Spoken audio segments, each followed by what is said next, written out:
So this definition does agree to him that he has not been given a free will. Therefore, though being born a Muslim family, he calls himself a Muslim. So this definition does apply to him, and it feels that he had no free will to say he's not a non-Muslim, if I agree with it. As far as normally what we see, that there are many of the children who follow their parents. I do agree most of them do it by blind belief. If the father is a Hindu, the children are Hindu. If the parents are Muslim, the children are Muslim. If parents are Christian, the children are Christian. I do agree to a great extent that many do blind belief. But some of them question their parents. Some of them may do because it's part of religion. Some may do because it is part of culture. But many children, they question their parents. And after questioning their parents, they may get convinced what their parents are doing right, and they may continue. So these people now, out of free will, they are continuing what their parents are doing. Some people question their parents, and they aren't convinced. And yet they continue doing it, maybe because of peer pressure, maybe because they're afraid that they cannot go against their parents. But on the other hand, some people who, when they question their parents and they aren't convinced, then they change their ideology and they change their behavior. So these people, again, out of free will, they're changing. So you can't say for sure that just because the mother is wearing a hijab, the daughter wears, that means no free will. And if mother doesn't wear hijab and then daughters wear, then it's free will. This is totally wrong. But even if I agree with Kabir, in the Islam Research Foundation, there are hundreds or maybe 1,000 girls who are not wearing hijab, and their mothers don't wear hijab, but after coming to our foundation, hundreds and thousands of them, within few weeks or couple of months, they have started wearing hijab. So if his definition that if the mother doesn't wear and the daughters wear means free will, so by free will, in Bombay itself, only coming by a foundation, hundreds and thousands have started wearing hijab. And furthermore, many of the ladies, after watching my programs on the satellite channel, maybe hundreds and thousands of them have started wearing hijab. Not in India, throughout the world. So if this is his definition of free will, then alhamdulillah, when these logical people, when they hear the logical reason why hijab should be worn. So unfortunately, I do agree that the majority in India, they wear hijab as part of culture, or they wear hijab because it's a religion, without knowing the reason. Some of them, after learning the reason, they continue. But the point to be noted is that if we convince the youngsters and the ladies with reason, logic, and science why hijab is worn, and the reason of hijab in Islam is to protect the woman, then I feel majority, if not all, the ladies who are logical, they will wear the hijab. That's the reason. There are many non-Muslims accepting Islam throughout the world. And amongst the people accepting Islam, whether India or abroad, 2/3 of them are women. So if hijab subjugates the women, then why are the American women who are accepting Islam? Why are the European women who are accepting Islam, they are adopting hijab? So hijab is there to protect the women. And everyone has a right to agree or disagree. And based on that, but if you speak logically, and if you explain Islam to them logically, I feel majority of the humans will agree with the points that I mentioned in Islam. Jazakallah, Dr. Zakir. We have 2-3 comments, on the web. We have Mehnaz Chi, who says, I completely agree.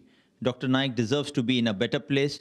And the lady, Barkha Dutt, seemed to have no knowledge of who Dr. Naik is. I disagree with that statement. Dr. Zakir disagrees. Barkha Dutt will surely be knowing who I am. That is the reason they had me on the show. That is the reason when she spoke to me the first time in the show, she said that you come on TV more than me. Alhamdulillah.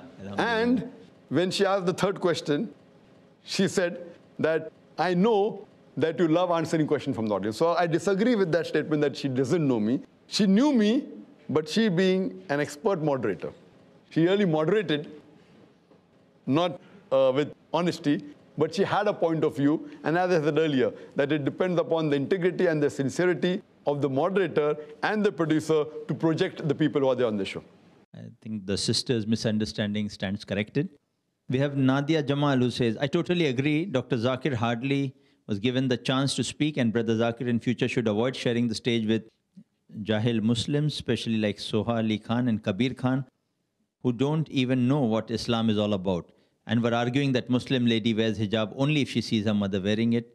I have no idea in what kind of a world they are living. New generation are more practicing than their parents. I believe, alhamdulillah. And truly I found Soha and Kabir highly disgusting. They are not Muslim. So why to call them for discussions on Muslims? And lastly, we have Arshad Hussain Sheikh, who says, Lady Barkha is a commercial commodity and so is SRK, Kabir, Soha and Karan. Don't these guys seriously, folks? Little knowledge is a dangerous thing. Their opinions don't make a tiny bit difference towards what Islam and Muslims stand for. There is no other interpretation of Islam and a Muslim other than what is said in the Holy Quran. See more Quran and the Hadith.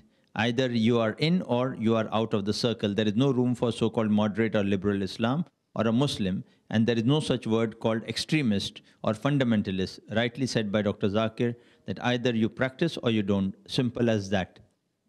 I think Dr. Zakir would like to comment something on that. The person are giving the right analogy. Maybe what I'm just putting across is straightforward comments, of the people. Some may be right, some may not be right, but that is their opinion. I say you either say he's a Muslim or a pseudo-Muslim. Muslim or pseudo-Muslim. Or you can say who is a practicing Muslim, partially practicing Muslim, or non-practicing Muslim.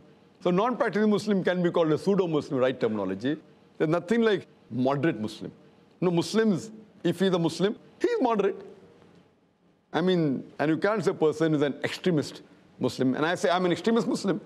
I'm extremely kind, I'm extremely merciful, I'm extremely loving, I'm extremely just, I'm extremely honest. So to be a practicing Muslim, you have to be an extremist. You can't say I'm partially honest. When it benefits me, I'm honest. When it does not benefit, I'm not honest. So these are terminologies, loose terminologies made by people and how it has evolved.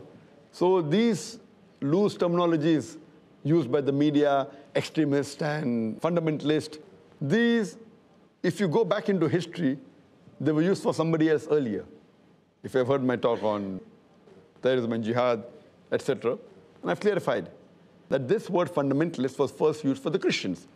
Those who believe that the message of the Bible is not from God, every word, every letter is from God. And now today, in the new definition of Oxford Dictionary, the fundamentalist means a person who strictly adheres to the ancient teachings of any religion. The new definition is slightly changed, that fundamentalist is a person who strictly adheres to the ancient doctrines of religion, especially Islam. So though it was used in the early part of the 20th century for the Christians, today it's used for the Muslims. So this is how they keep on changing. But really, fundamental is the person who follows the fundamentals. So if you have to be a good Muslim, you have to follow the fundamentals of Islam. If you have to be a good Hindu, you have to follow the fundamentals of Hinduism. If you have to be a good mathematician, you have to follow the fundamentals of mathematics.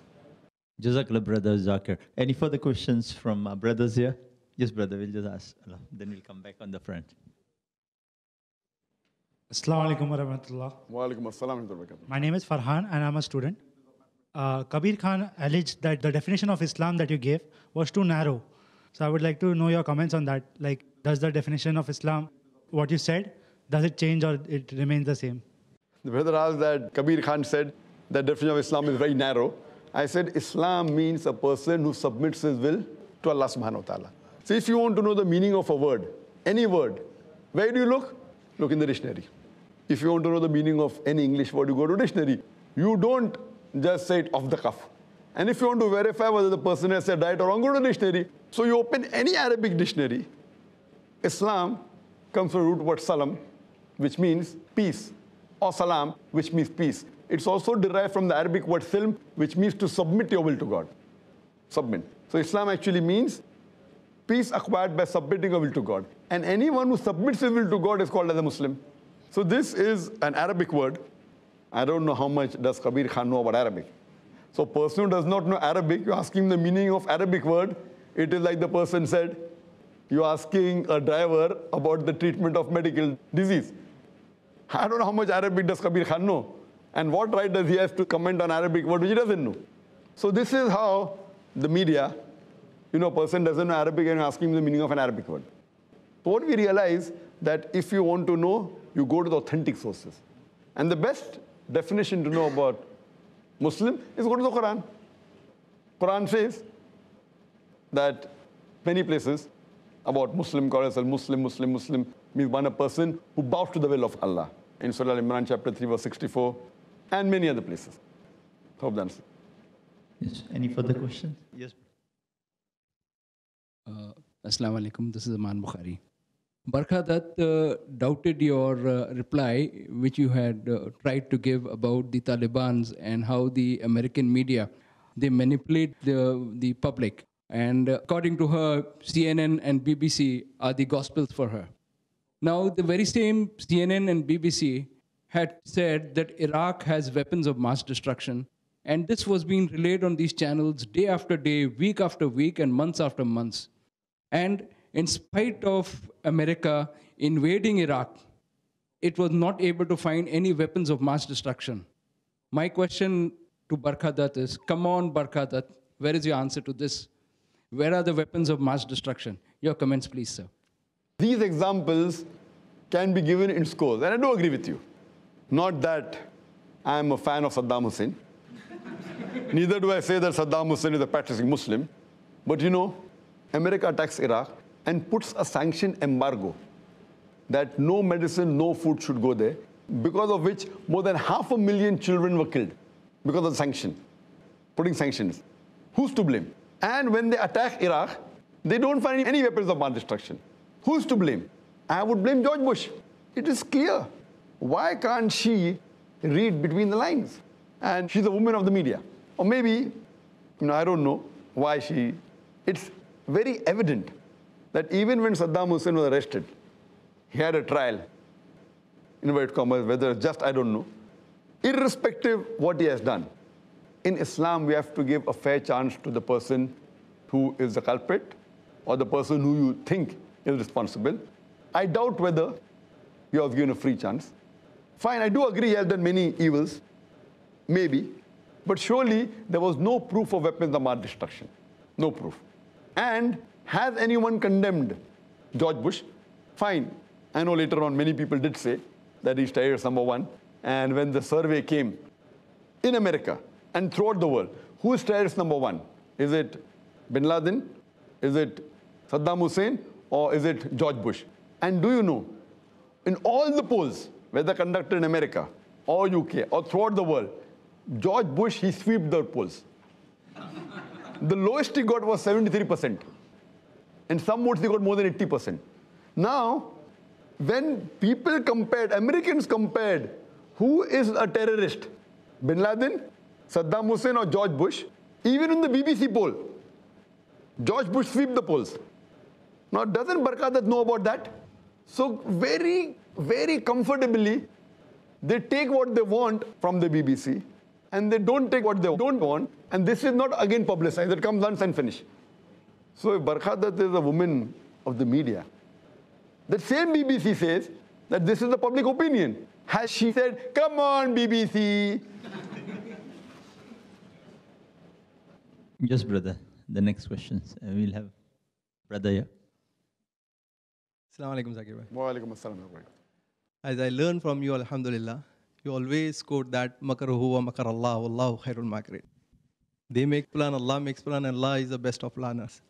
So similarly, I feel that the NDTV people, they kept your side and they had given you less than 4 minutes. And today, alhamdulillah. Less than 3.5. 3.5. 3.5 minutes. And alhamdulillah, today you come up with the same topic and you are saying alhamdulillah more than 1 hour. So this is from Allah subhanahu wa ta'ala, alhamdulillah. As I said that I am the bearded man, my father was not having a beard. MashaAllah. So you're keeping out of free will. According to Kabir Khan. Yeah, that is what I'm saying. My mother, she was not wearing hijab. And I got 5 sisters, alhamdulillah, all they are wearing hijab. MashaAllah. You should give witness to Kabir Khan. Yes, that is what I'm saying to Kabir Khan only. My wife is wearing hijab. Her mother was not wearing hijab.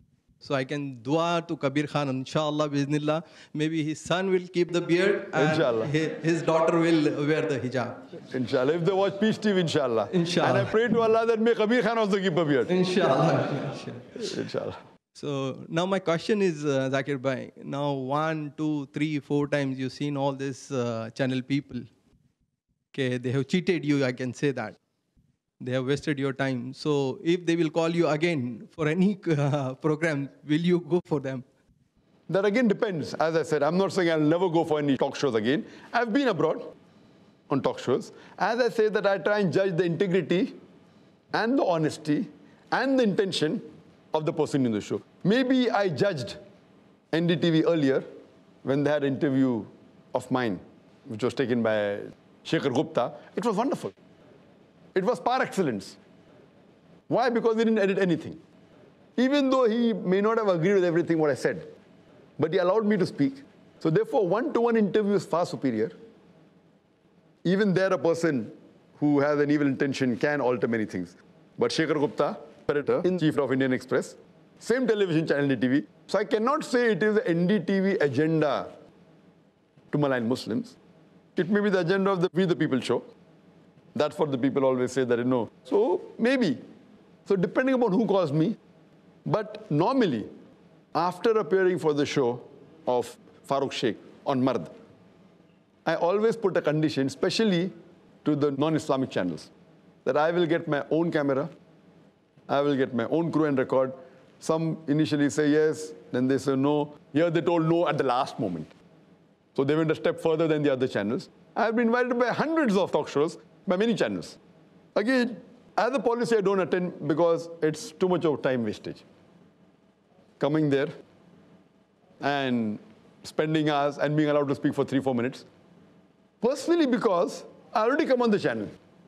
If a learned person who doesn't have exposure to the media, I feel he should yet go. He should go.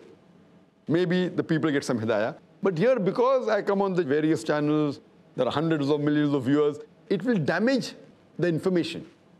So for me, I should be careful before I attend any show. But I cannot say I will not attend any in my life.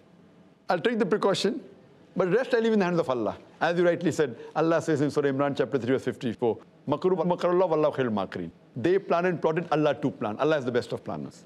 So maybe because I attended the Farooq Sheikh's show, my intentions to launch a satellite channel became more firm. That I attended before Peace TV was launched. What I say, that Salman Rushdie, the book he wrote about satanic verses is to be condemned. Net result, many people wanted to read this satanic verses of the Quran, and there are thousands of non-Muslims accepted Islam. 9/11, the attack on the Twin Towers, is to be condemned. Whoever did it is wrong, whether Muslim or non-Muslim. Whether George Bush or Bin Laden, whoever did it is wrong. That should be condemned.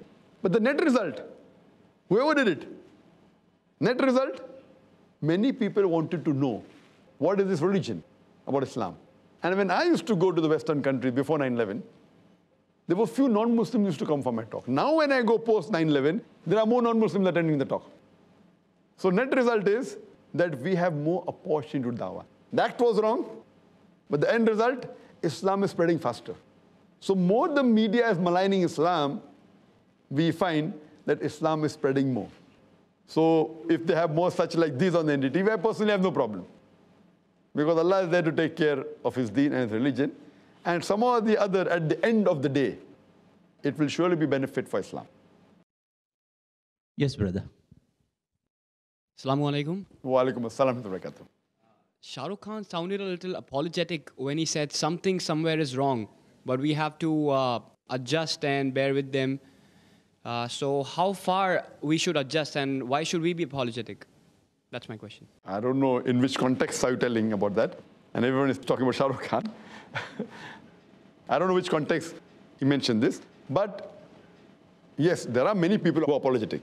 I don't know if Shah Rukh Khan was he or not that time. And in what context did you say that we should adjust? But normally, for a person, there are people who are many a time afraid to keep a beard, even if they want to keep, thinking that they can be victimized. In that context, if some people are getting afraid to keep a beard or wear a cap that they'll be recognized as Muslim and they'll be victimized, which a person should not get scared. But some people, the taqwa may not be that strong.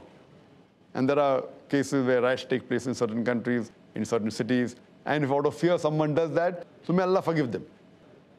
In this case, if somebody chooses certain things and don't choose, it depends upon them. Yes, brother.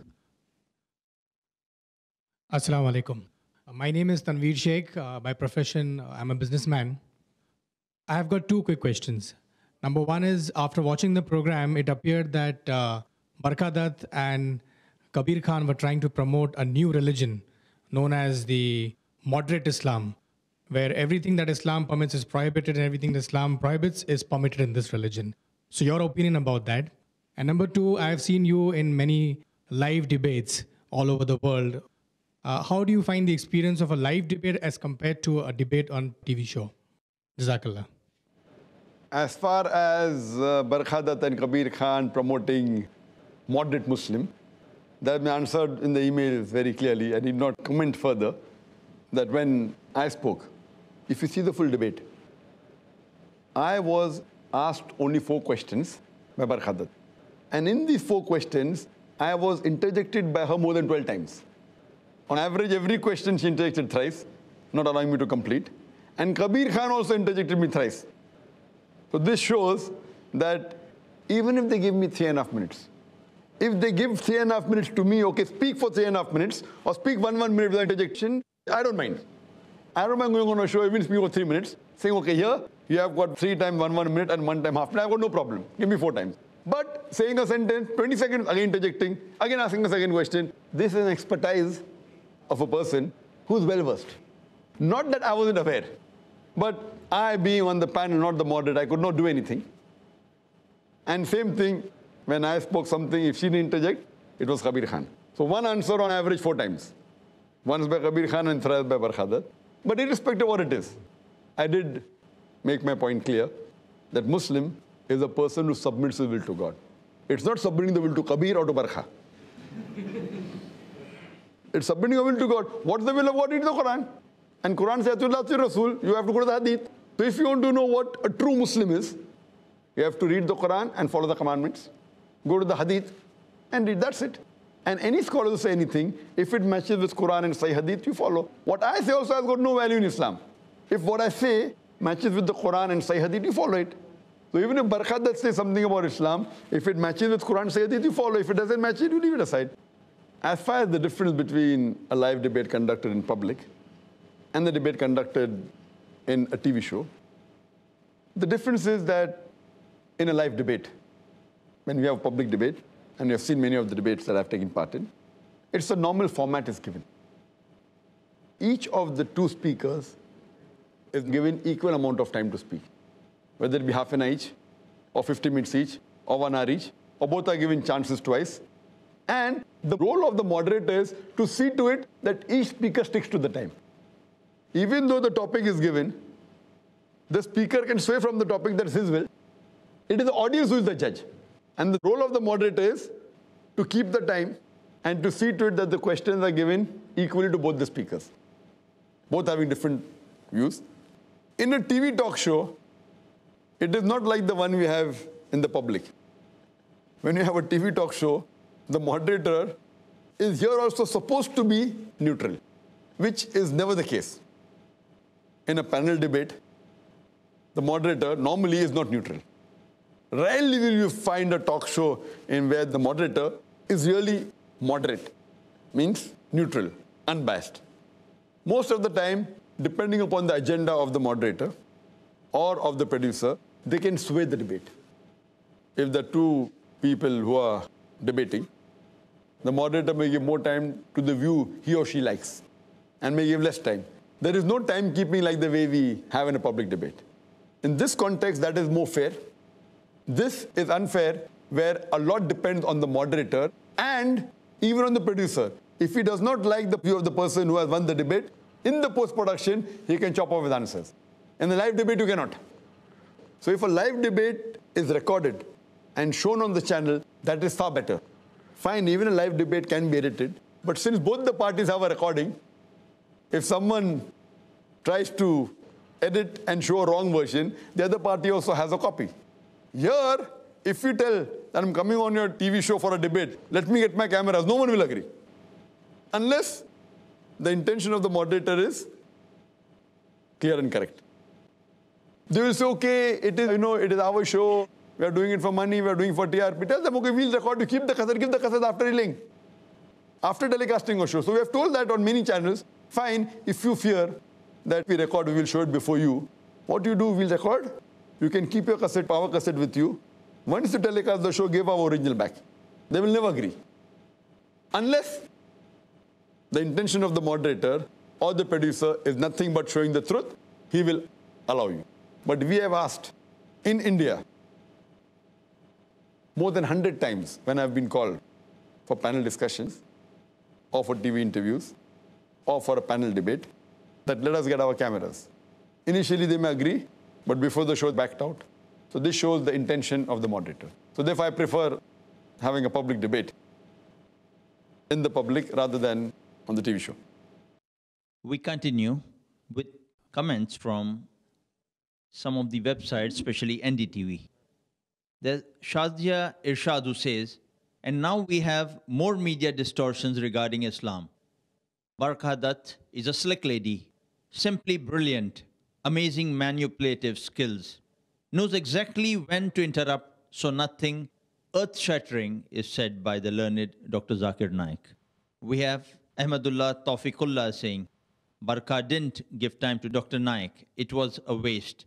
Whenever Dr. Naik started giving any references, she quickly came in between and stopped him. The show was all about promoting My Name is Khan, Qurban, and people standing against hijab. Mansoor Ashraf says, this was the worst interview I have ever seen. The worst. NDTV has really got it terribly wrong. When you are talking about this issue, you bring SRK Soha, who have no clue about Islam, and they clearly admitted that. And on the other hand, where is the logic in bringing Karan Johar? This leaves a really bad taste, but mashallah, Dr. Zakir gave his best in the limited time he was given. And lastly, we have Mona Hassan saying, I'm very sad that Dr. Naik wasn't given much chance to speak and to say what the correct Islam is all about. Dr. Naik is doing a great job. There are so many millions and millions of people who are getting benefited by him. He inspires many.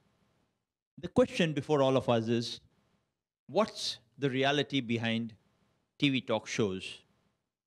The positive, the negative, and the in-between. We throw open the floor for questions from our brothers in the audience. Anyone who'd like to question Dr. Zakir, most welcome. Yes, brother. Assalamu alaikum. My name is Muhammad. Actually, in the program, I noticed that many of the panelists, as well as the anchor, they used a term called lunatic fringe, have started to represent Islam. If they were referring it to the Muslim scholars and orators, isn't this a derogatory remark? And I would like to ask one more question, that not only in this program, but usually in the media, when these kind of celebrities, like cricketers or film stars, politicians, they say that being a good human being, humanity is the most important aspect of Islam. Whereas I think that Tawheed is more superior. So I would like you to comment on this, and I would like Dr. Naik to tell all the Muslims that which is the most important aspect as far as Islam is concerned. As far as the term lunatic fringe is concerned, in the talk show, as far as my memory goes, it was first used by Kabir Khan. And later on, it was used by other panelists, including Barkha Dutt. And he had a subtle way. What he meant was that the so-called scholars of Islam, that's what he meant. And it was really hitting below the belt. And yes, if it had to be used for anyone, I would say that the Vice Chancellor of Jamia Millia, it can be used for him because he had distorted views about Islam. As far as what is the most important point of a Muslim, what is the most important thing for a Muslim, people normally say that it is human values. I don't disagree with it. A person should be a good human being to be a good Muslim. A person cannot be a good Muslim without being a good human being. He has to be a good human being. A human being is a subset of a good Muslim. Being a good human being is a subset of a good Muslim. And what is the most important thing of being a Muslim? As we said, the first pillar of Islam, that's Tawheed. That's also the most important thing of a good human being. Not only of a Muslim, even the most important thing for a good human being is to thank his Creator. So the most important thing for a human being and for a Muslim is to believe in the oneness of our Creator, Allah subhanahu wa ta'ala, and to worship Him and no one else. And the opposite, the biggest sin for a Muslim, or a biggest sin for any human being, is to worship somebody else besides Almighty God, Allah subhanahu wa ta'ala, or to associate partners with the Creator, Almighty God. Any brother here? Questions? Yes, brother. Assalamu alaikum. Wa alaikum assalam. My question is that you were telling about that 9/11 was an inside job at that time. Barkha interrupted you. How can you prove that 9/11 was an inside job? Brother, I never said that 9/11 was inside job. I said this is the view of the people. Some people believe that. So when Barkha asked me, when she asked me on Osama bin Laden, and she asked my views on Osama bin Laden, and I said that I cannot base my views on BBC and CNN, because that's what the Quran says. Whenever you get information, check it up before you pass it on to the third person. So if I have to base my views on BBC and CNN, I have to agree that Osama bin Laden was a terrorist. Based on this, I said, I cannot give my opinion just on BBC and CNN. And then she goes on to say that, haven't you seen Al Jazeera? Yes, I've seen. But Al Jazeera, again, according to me, it is a part of the American conspiracy. It's controlled by the Americans. I've been to Al Jazeera channel. I've been to Qatar. I know many people who are on high post, and many have the opinion that Al Jazeera is controlled by the Americans. So why should the tape of Osama bin Laden be given only to Al Jazeera? Why not to other Muslim channels? Why not?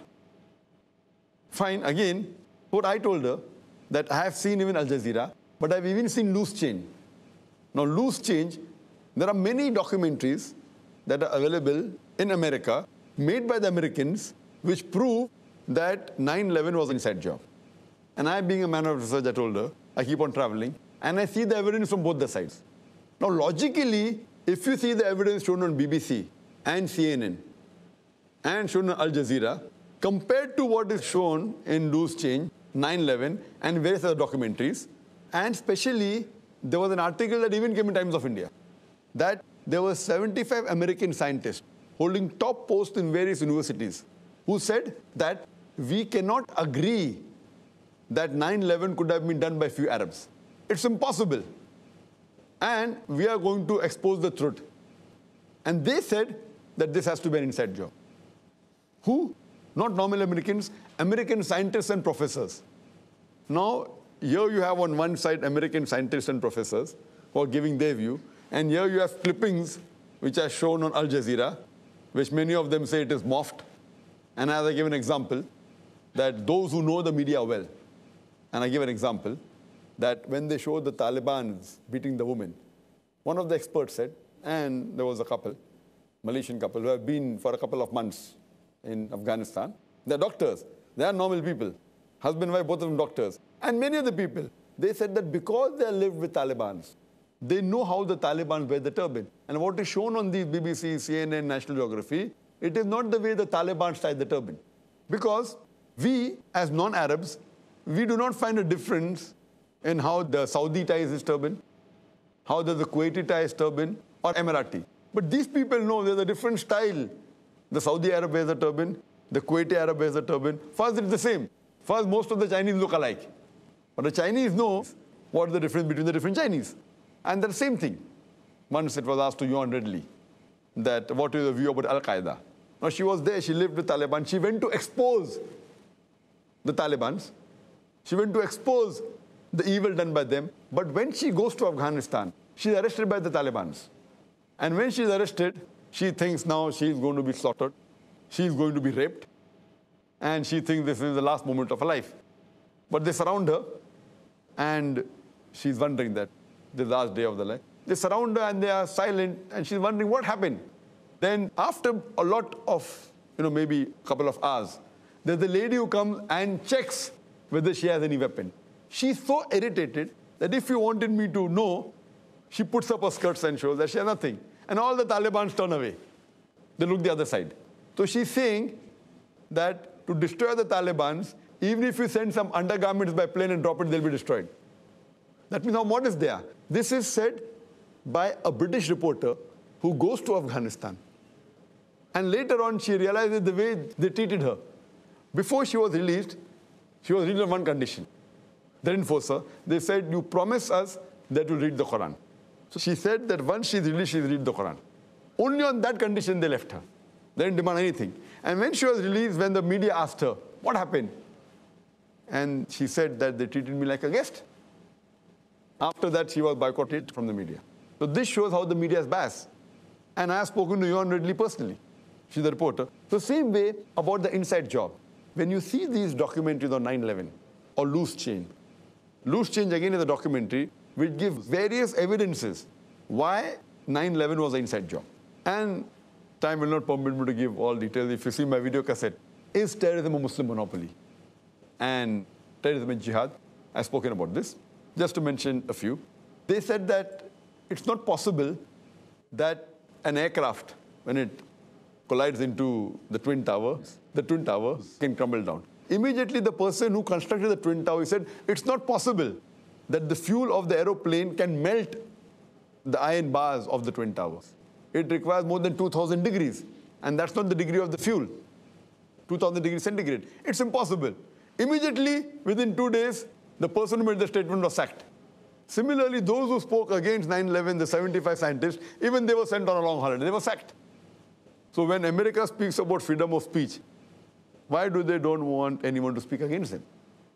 Furthermore, they say that if a plane is going to crash into the Twin Towers, surely it's not possible to swirl the plane with so much accuracy. And to say that a few people did training just for a couple of months, even pilots who are experienced for 20 years, for 30 years, it's impossible to turn a Boeing jet with such accuracy. Furthermore, they give evidence. And how do they give evidence? That someone spoke from the phone, from the mobile, from the plane. So what they're saying in that Loose Change, that mobile companies are spending millions of dollars to let the waves reach at such a height that the plane is.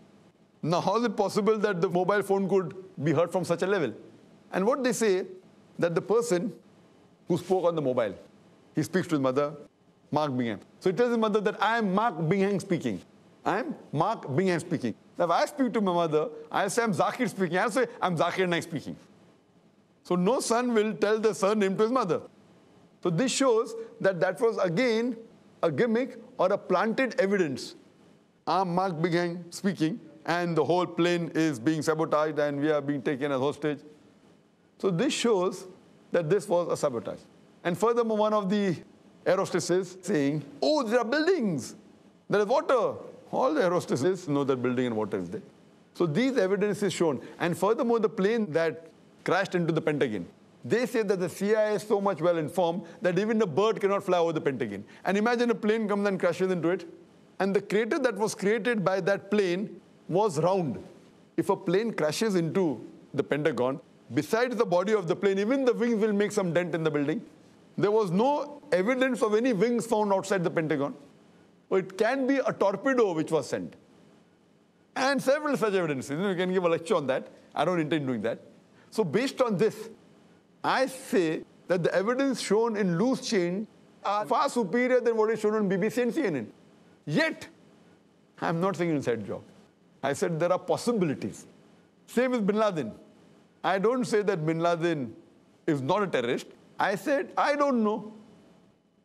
I don't say he's a terrorist, neither do I say he's a saint. I'm being neutral, seeing the evidence on both the sides, Allahu Alam. But the evidence shown on the other side is far superior, far more logical. 75 scientists speaking, they're non-Muslims, they're Americans. Why should they speak against the government? Why should they speak in favor of Muslims? Do you think somebody has bribed them? And here, these people, 75 scientists, they give a reason. Why are they blaming Afghanistan? Because of oil, to have a pipeline through. So they're giving reasons. She says it's a conspiracy theory. I said all conspiracy theories are not conspiracy. It can either be a fact or a theory. So when she says such things, a conspiracy theory, which we have heard of it a lot, we have to hear it. And then let our intelligence judge which of the two is correct. If I have to give more weightage, I would give more weightage to the theory of inside job. Yet I'm calling it a theory, I'm calling it a fact. I'm saying it's a theory yet. Out of the two, that carries more weight, it's more logical, it's more scientific, it's more appealing. It exposes the media. But that wasn't given much of highlight because these media are being controlled by the governments. They're being controlled by vested interest people. So that is the reason I say that media can be very dangerous. And I've discussed in detail in my talk, Media and Islam, War of Peace. Hope that answers the question. And Jazakallah, Dr. Zakir.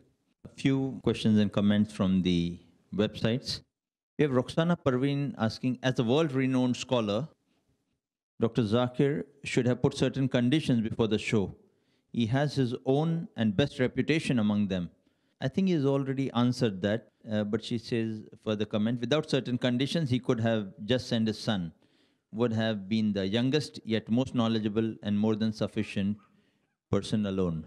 Inshallah. I think we take that as already answered. We have Ajmal Rashid who says, okay, Arup, you're right. Be that person of any religion, terrorism should be condemned in all forms.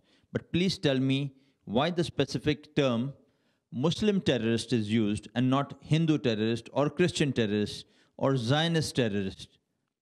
This was the issue of debate that day. Stereotype. Zakir started with the same topic when he was interrupted. One more thing I want to add. I'm not supporting the term Hindu terrorist. I'm just saying Muslim terrorist terminology should be stopped too. Arif Muhammad says, and this debate was only to promote NDTV and nothing else, and indirectly Barkha's so-called best